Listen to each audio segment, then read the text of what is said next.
comes to Swan Bay. Hollywood comes to Swan Bay. Written by Carol Jones. Illustrated by Trish Hill. Characters.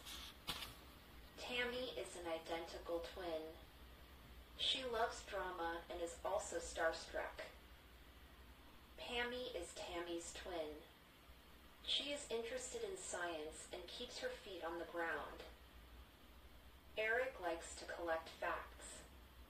He is interested in details. Hal likes adventure. He's afraid to ask questions.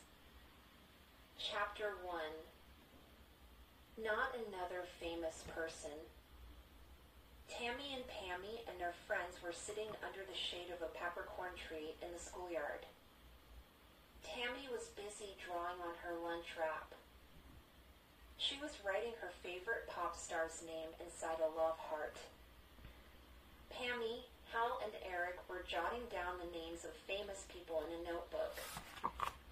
Not another famous person project.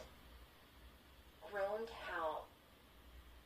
Since grade 1, I've researched every famous scientist that ever lived, said Pammy.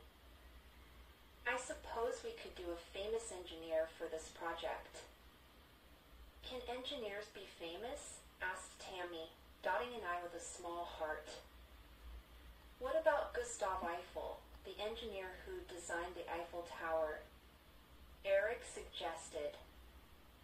He was famous.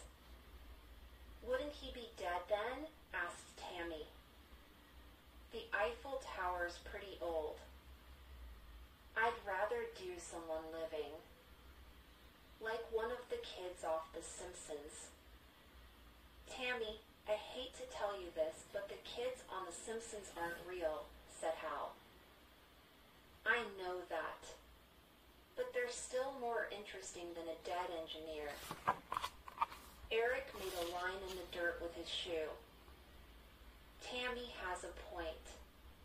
If we do someone living, we might be able to interview them. We might be able to find out new facts that aren't in books. Pammy sighed. No one interesting lives in Swan Bay.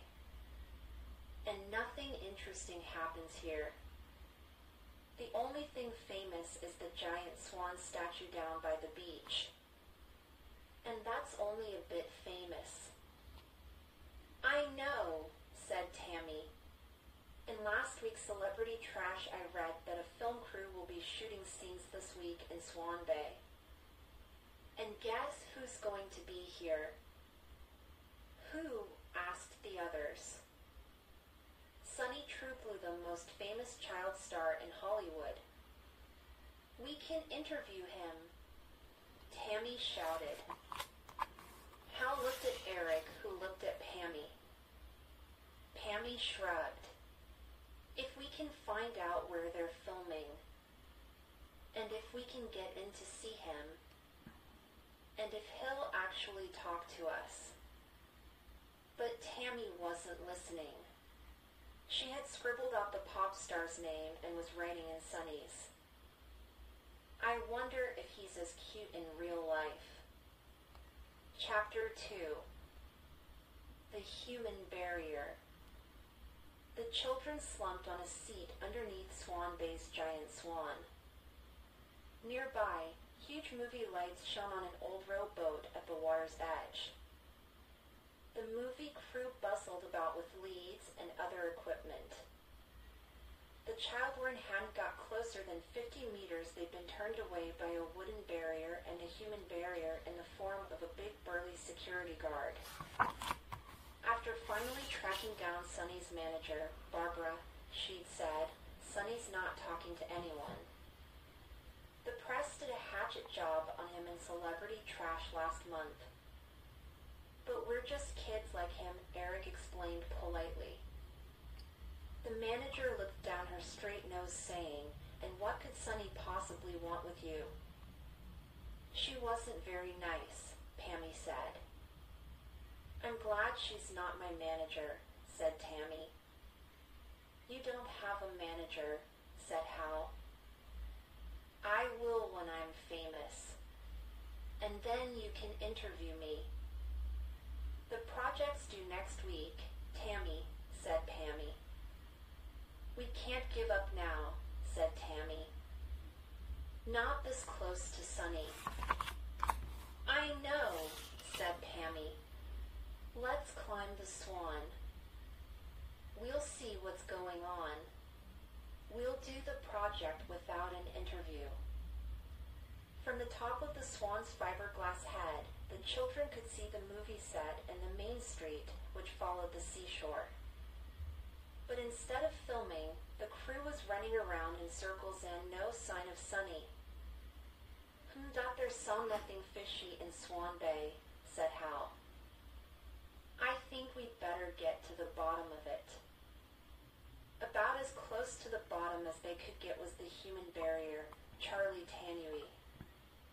You kids again, he said as they approached. You better get out of here. Why? What's happening? Asked Hal. Nothing you need to know about, said Charlie. Just then, one of the crew called, Hey, Charlie, you didn't see Sunny wander off, did you? No, Mick, said Charlie. Barbara says he skipped out during lessons saying he needed a nap in his trailer. No one's seen him since, said Mick. Charlie glanced sternly at Hal. You kids keep that to yourselves, you hear. Now, go away. Chapter 3. Something fishy in Swan Bay. The children moped back along the beach. Tammy kept stopping to look at interesting shells. The others hurried her along. Nestled under the swan's wings